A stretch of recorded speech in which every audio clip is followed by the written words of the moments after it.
and 127 cannot be used for assigning the IP address to systems, to, for example, hosts.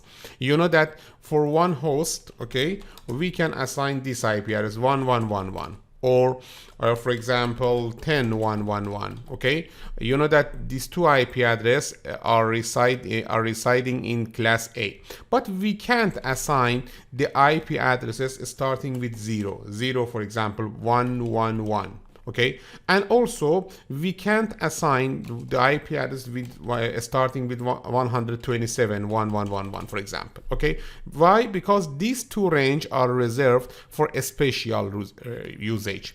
Let me to say that all of the addresses between 0 to 127 in the first octet are class A addresses, but within this range, two range 0 and 127 reserved for a special usage. Let me talk about this. Look at here, all of the addresses started with 0 in decimal. Okay, in the first octet are the class A address, but we can't use them. Why? Because these addresses reserved for a special usage. You will learn about this for a special usage, some of them in this course, some of them in another courses. But for now, let me to say we can't assign this range to the system. Let me to show you one example.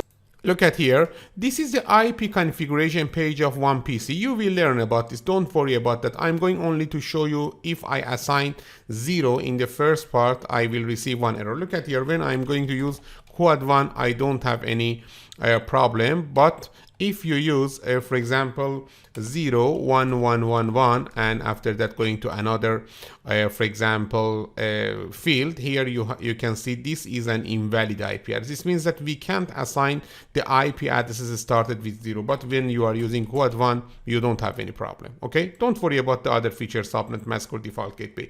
Now only you need to think about the IP address. You will learn about all of these features. Okay, because of that, all of the addresses started with 0 are reserved for a special usage, and we can't assign them to one system. This is the first exception, and the second exception is for all of the addresses starting with 127. Let me first to show you 127, or for example 111. Okay, as you can see here, again we are receiving this is an invalid IP address. You can't assign the 127 started IP address to a system because the 127 range are reserved for the special usage. We call it loopback testing. Let me to talk about the loopback testing. After that we can test it. Look at here.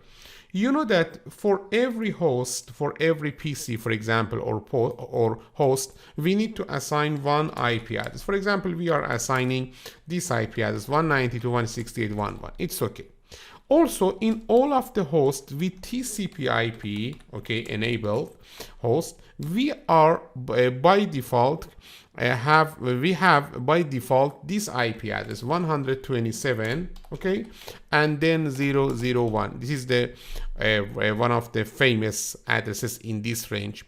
This address automatically was assigned to the host, and I didn't assign this address to the host. This means that if you have connectivity to this IP address from your system, this means that the TCP/IP before installed in your system. Okay, for example, assume that we have one system, we have one PC, one host, okay, and we need to check or verify that the TCP/IP is configured, is enabled in this system. It's so easy. You can use the ping command. Ping is a command for checking the reachability. You will learn about the ping in this course more than this, but let me to use ping command in the command prompt 127.0.0.1. That's it. Okay, if we receive reply from the PC, this means that the TCP/IP was enabled on this system, was configured, was installed on this system. Because when you have a system with TCP/IP with TCP/IP, you will receive you will have the 127 range IP address on this system. Because of that, this is a special usage for loopback testing. For testing the TCP IP on this system, we call it loopback testing. Okay, because of that, you can't use this IP address to test to configuring the Unicast IP address on the host. This is a special IP address, and this is used for the loopback testing. Let me to show you here. I can go to the command prompt of my PC. This is the command prompt of my PC. Let me to use ping 127.0.0.1. Look at here, we have connectivity. This means that in this PC, I have the TCP IP. Also, if you want, you can check the connectivity to 127.0.0.2. Again, we will have the connectivity, but it's not useful for us because when you have connectivity to the 127.0.0.1, you will have connectivity to other networks. And this is the mistake of the designers of the TCP IP. They wasted many of IP addresses in this range. For loopback testing, it's sufficient to test only to one IP address. We don't need to reserve, and for example, don't use other IP addresses in this range, for example 127.0.0.2, 0.0.3 and other ranges. Okay, because of that, we can't use the addresses that started with the 127 for assigning the IP address in this system. Now we can say the addresses started with the 0 to 127 are in range of class A, but we can use only the addresses of that started with the 1 to 126 and also 128 to 223 in class A. As you can see, 0 is omitted here, and also 127 is omitted here. This is this similar check with our checks ping 127.0.0.1, and we received 4 reply because the ping by default sent 4 requests, and because of that we received 4 reply. Now you can better understand the IP address classes. Class A is using for Unicast, Class B is using for Unicast communication, Class C is using for Unicast communication, Class D is using for multicast communication, Class E is using for the IETF. In Class A, we can't use the 0 and 127 for assigning the IP address to the systems. In Class B, we don't have any limitation. In Class C also, we don't have any limitation. And you know that we can't assign the class A, B, and C addresses to 2 systems, more than 1 system in one network. We can assign these addresses only to 1 system. About the class D, we can assign the class D address to multiple systems, because this is this range are using for the multicast communication.